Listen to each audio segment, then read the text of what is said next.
Welcome back. We're turning our attention now to security. We've got retired Brigadier General Olusegun Ajano joining us here in the studios. Thank you for coming on this morning, sir.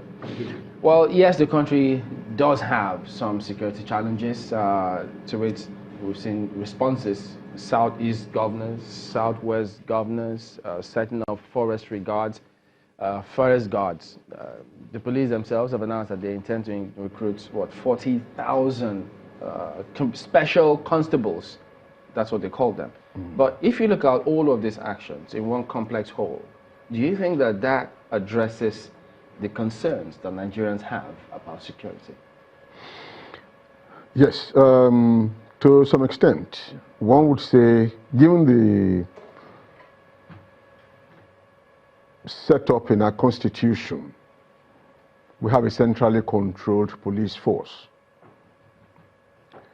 The state governors are supposed to be chief security officers of the states, but without any form of outfit that they can lay hands on in terms of effecting security. Yes, the police is well spread all over the country, but the police has its headquarters in Abuja and is centrally controlled by the Inspector General of Police. Much as the state governments have strived to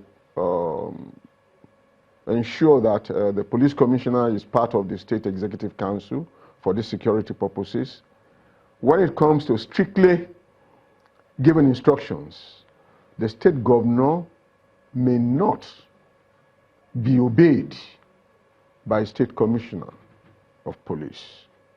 So the police will probably want to take instructions, particularly where you have a situation where the view of the Inspector General of Police differs from that of the state government. You know, you can have a conflict. There's a school of thought that says they refer to what is not being said. Because the actions of these governors, some interpret it as though saying, well, as you say, they're supposed to be in charge, but they're not really in charge because they may not get their directive executed by the police. And so they resorted to coming up together and setting up these guards in their region. Yes. Do you subscribe to the school of thought that actually says, does it suggest that the center is not avowed to having this question of state police headlong, and as such, these governors feel this is our best way to respond?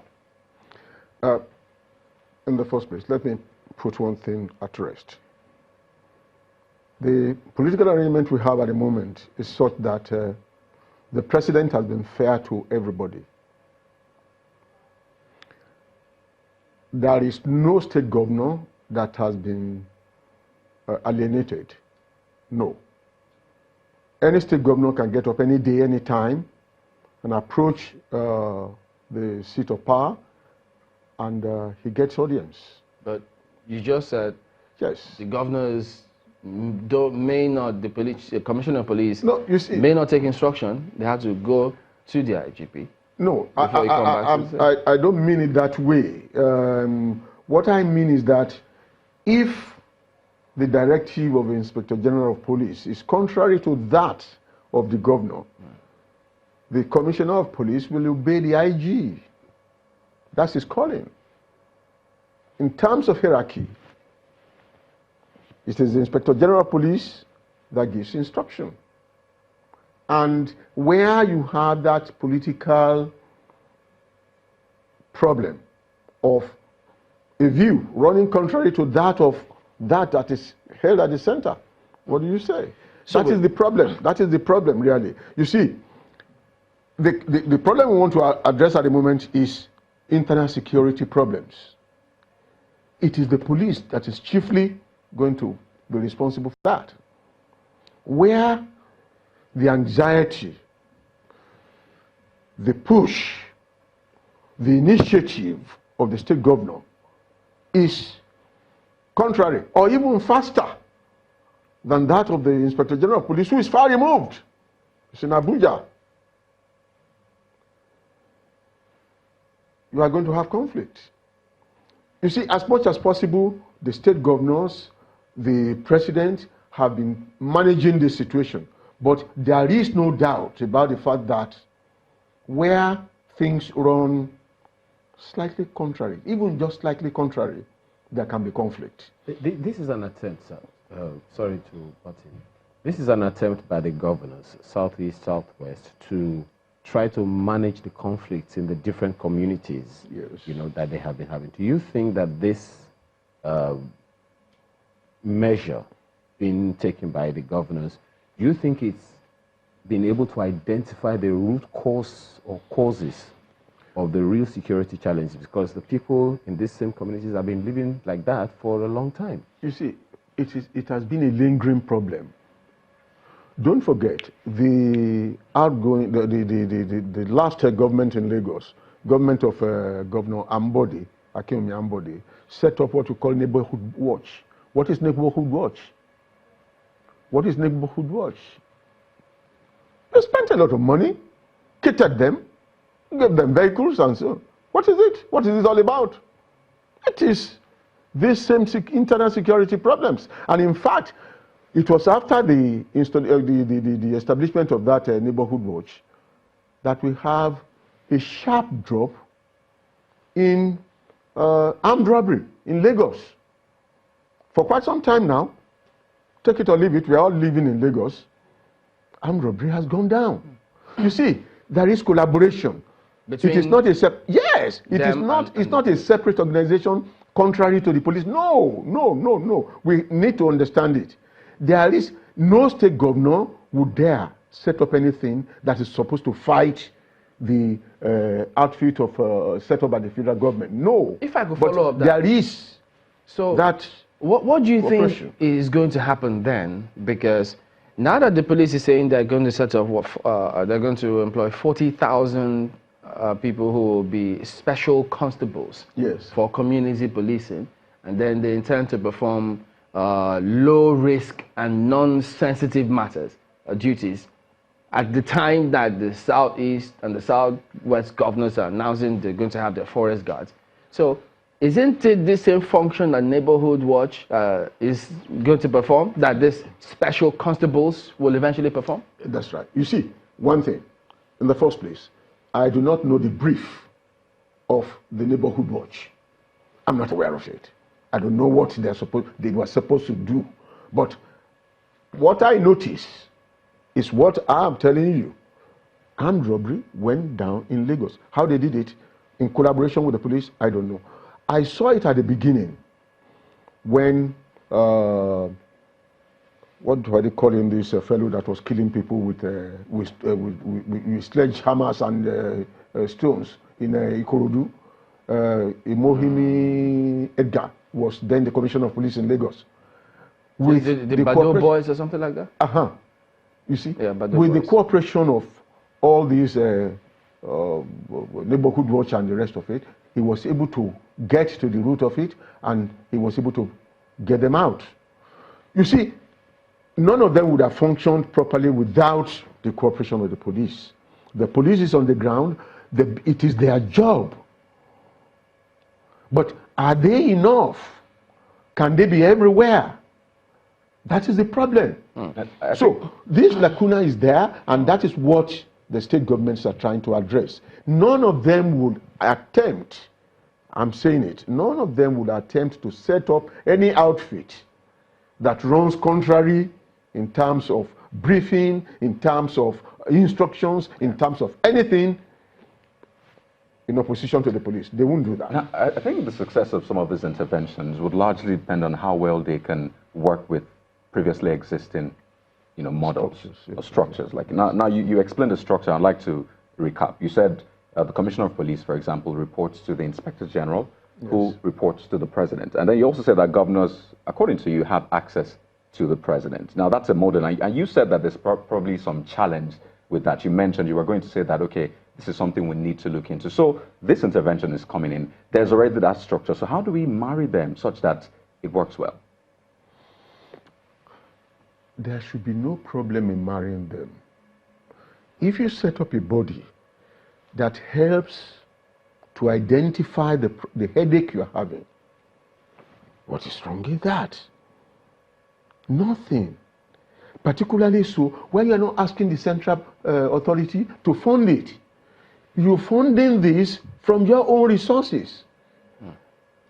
And if you have done it over a period of time, let me say, let them do whatever they want to set up for the life of this administration.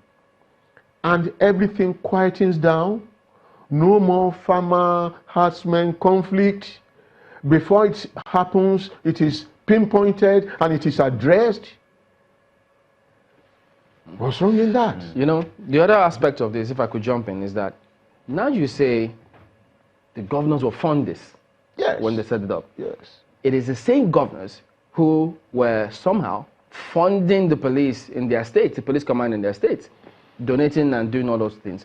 Now the thing is, if they're going to do all of this, because I do remember the former immediate past Zamfara state governor, who was head of the governors forum at the time, when Senate held that security summit about what to do, he suggested they discuss state police, and he said, look, whichever state can handle it, go ahead and do it.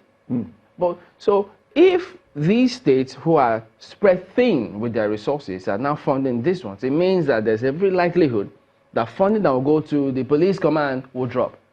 So why can't we then say as a country, okay, we've seen what you're doing, state governors, there's a challenge. You're setting up neighborhood watches, you're setting up forest guards, you're setting up vigilante groups. All right, let's address this holistically. Let's bring all of this and give it a proper structure. Why can't we do that? Yes. Unfortunately, as human beings, we learn from experience. Until something happens, you don't get up and start saying you want to set up something, you want to do this, you want to do that. You see, it is what has happened now that led to these various organizations that you highlighted. If we didn't have the type of conflict we're having, there's an upsurge in kidnapping all over the place, and so on and so forth. So these are problems that anybody sitting in government house feels uncomfortable about. He has to do something. And he calls in his people, and they judge, and then he comes up with a scheme. Now, the idea of state police, of course, if ever it ever succeeds, is going to lead to a constitutional review.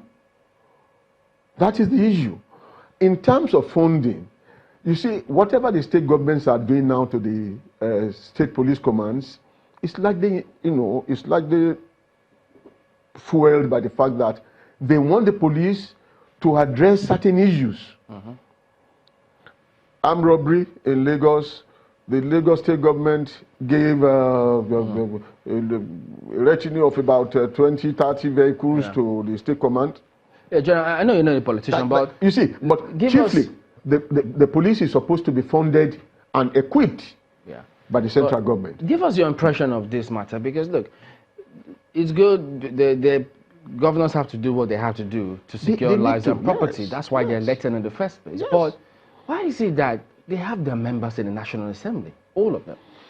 Why can't they reach out to them and tell them, listen, well, we need to address this question of state police headlong. Let's know what we think about it once and for all. Because after all, look at when the news broke, eventually Gabashew addressed it properly, when Nigerians thought that the president had directed that state police be formed. Look at how the country responded, meaning that they want something in that regard. So why do you think the governors don't seem to appear to be talking to their members in the House saying, listen, we need to address this headlong, alter the constitution, if you will? You see, if things come in a sort of informal way, governors are not likely to take it up. Are they trying to be politically correct? Yes. You see, even if it came from, take for example, if the political party mentions that to the state governor, it becomes a serious issue. It won't be just the governor alone. He's going to probably form a team, discuss it, articulate it properly, and probably, take it up to the president, or probably approach through their representatives in the National Assembly, so that it can become a bill, it can be raised there and discussed, and of course, anything constitutional, eventually has to come back to the states for ratification. So if they initiated it, and it is formally handed over to them in the National Assembly, I don't see any opposition. It will go through. But generally, you see, if you look at our constitution, it has been made very, very difficult to amend.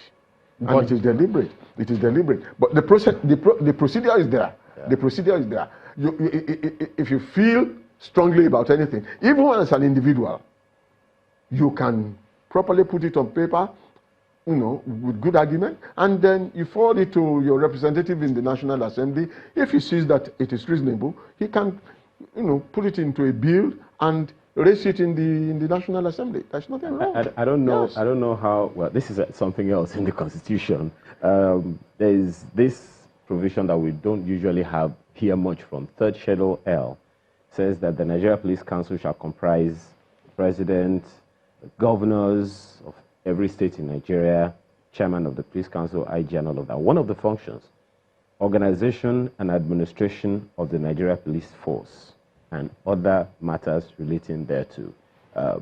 Given this, do you see any way in which the governors have been able to make significant contribution to administering the policing? Do you see what?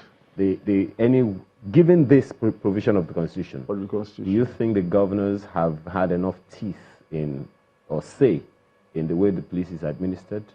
That's where we started. I told you that there is a problem. The governor is the chief security officer of the state. I'm talking about on the national level now. There is a Nigeria Police Council headed by the president with all governors as members. Yes. Are you talking of the Council of State? No. The Nigeria Police Council. Oh, they hardly meet anyway. So. They have a police commission, not a council. No, Nigeria Police Council. This is in the Constitution. Oh, I see. Yeah, they've not been meeting. That's why people. Because I'm aware of a commission. Okay. But, which means then that if the council has not been meeting, then it probably underscores the fact that the governors haven't had enough say in the affairs of the police. The affairs of the police, yes, possibly. Because I've never had the police council meeting. I've never had it. But I know of a police service commission headed by the former Inspector General of Police, M.S. Smith. He's the chairman at the moment. And I think that too is constituted in such a way that the states have their representatives and things like that. But be that as it may, I know that under the present structure, the state governors don't have too much say in the affairs of the police. How should we address that? Yes, and I think it is one of the things that led to this formation of neighborhood watch. Yeah, what do you think we should do to change that? Say again. What do we do to change that? The governors are trying to take a first step. Once that is established, it will be taken to the Council of States. It will be discussed. This forest guards? Yes, of course, why not? It will be taken there, it will be discussed. But that's not the police itself. No, it's not the police. It's not the police. You see, whatever the governors are doing at the moment may not stop with them. That's what I'm saying. It will be taken to the higher level. Okay. We'll come back to this in just a moment. Stay with us. Welcome back. Let me read this, some of the highlights when the IGP was speaking about, the concept of this community policing, which he says the plan is to recruit a total of 40,000 CPOs across the country. 50 of those CPOs are to be engaged in each of the 774 local government areas. 1,300 CPOs will be drawn from professional bodies like the academics, road transport unions, artisans, traders associations, religious bodies, women unions, and youth organizations. Well, I don't see you guys coming here, journalists. But the thing is, again, just trying to see what they can do. And this is, by the way, we're still awaiting that. You remember that presidential committee report on human rights where they're supposed to come up with a white paper, which the presidency will act on. But this is still going on. So are these all properly coordinated, do you think? Coordination is that of the governor, of the government. The idea is that the IG has spoken. He intends to do something. And whatever the IG has said, I'm sure the state governors are also listening. They will see how this marries up with their own idea of neighborhood watch and forest reserve, police, and all the rest of it. If it addresses everything that they're trying to do, why go into it? Why spend money? There's no reason for that. But I believe that the current internal security problems we have is what is leading to these ideas coming out. And of course, they are not bad ideas. What may likely happen is that anybody who is going to set up a body is still likely to be headed by the Inspector General of Police. Creating community policing. In fact, we've been toying with this idea since the time of President Obasanjo. I think it came up first when I don't know whether he was dismissed or retired, Balogun, IGP Balogun, came up with the idea of community policing, that it is one of the best ways to nip any problem in the bud. And since that time, we've been toying with the idea of community policing. So if the present IG came up with specific numbers and so on and so forth, obviously, I believe he's serious. Let me just ask you this, because this happens to be one of the dominant challenges that lots of Nigerians want addressed. Which of this approach or which of these strategies, either from the state governors, the police themselves, will address headlong the problem of farmers and herders, these killings going on? Problems of farmers and herders, I would say, will still be at the community level. And I will tell you why. A farmer takes off from here and goes into the bush between here and Ikorodu to establish a farm. And all of a sudden, herders through the bush too, coming from somewhere in Osun or Ogun State, meandering into his acquired area, and they start eating up his crops. Definitely, you're going to have a conflict. But if you have forest guards? You see, whatever we call them, those are terminologies. The practicality on the ground is that, you see, our society is still largely unorganized. We don't have urban limits. We don't have areas set up as farms and things like that.